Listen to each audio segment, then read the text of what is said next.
Hey guys, welcome to my YouTube channel. This is सू और आज हम बात करने वाले हैं एक ब्रिटिश पॉलिटिकल थ्रिलर सीरीज के बारे में जिसका नाम है हॉस्टेज। और इसके टोटल 5 एपिसोड्स हैं और ये आपको स्टार्ट से लेके एंड तक अपनी सीट से चिपकाए रखेगी। तो चलिए इसकी स्टोरी के बारे में बात करते हैं। सो गाइस, कहानी के सेंटर में है यूके प्राइम मिनिस्टर एबिगेल और फ्रेंच प्रेसिडेंट विवियन। सोमित के दौरान एबिगेल के हस्बैंड को किडनैप कर लिया जाता है और साथ ही प्रेसिडेंट भी ब्लैकमेल का शिकार हो जाती हैं। दोनों लीडर्स से कुछ ऐसा इम्पॉसिबल चॉइस मांगी जाती है जो उनकी पर्सनल और पॉलिटिकल जिंदगी दोनों ही डेंजर में डाल देती है। चलिए अब मैं इसके परफॉर्मेंस के बारे में बात करती। सुरैना ने यूके प्राइम मिनिस्टर का रोल प्ले किया है। उन्होंने एबिगेल का रोल बहुत ही शानदार तरीके से किया है इस सीरीज में। उनकी एक्टिंग एक तरफ स्ट्रॉन्ग लीडर और कॉन्फिडेंस दिखाई देती है, दूसरी तरफ वाइफ की बेचैनी भी हमें साफ साफ फील होती है। जूली ने फ्रेंच प्रेसिडेंट का रोल प्ले किया है।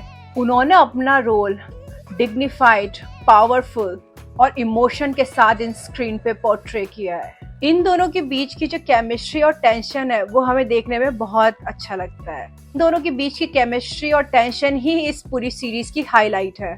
सपोर्टिंग कास्ट ने भी अपने रोल को अच्छी तरह से पोर्ट्रे किया है, खासकर एशले ने जिन्होंने पीएम के हस्बैंड का रोल प्ले किया है। आपको उनका कैरेक्टर बहुत अच्छा लगेगा इस सीरीज में। अब मैं इस सीरीज के डायरेक्शन के बारे में बात करती हूँ। इस सीरीज को डायरेक्ट किया है इसाबेला ने।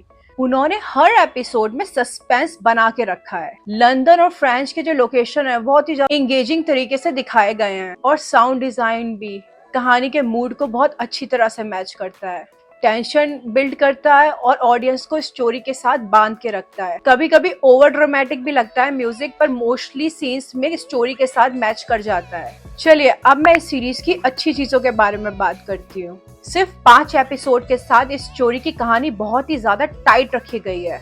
2 स्ट्रॉन्ग फीमेल लीड्स का कॉन्फ्लिक्ट और स्ट्रगल बहुत ही ज्यादा रियल और एंगेजिंग लगता है हमें। रियल लाइफ इश्यूज को भी दिखाया गया है, जैसे कि पॉलिटिक्स, लीडरशिप और पावर गेम। हर एपिसोड एक ट्विस्ट के साथ खत्म होता है जो आपको अगला एपिसोड देखने में मजबूर करता है। चलिए अब मैं इसकी कुछ बुरी चीजों के बारे में बात करती हूँ।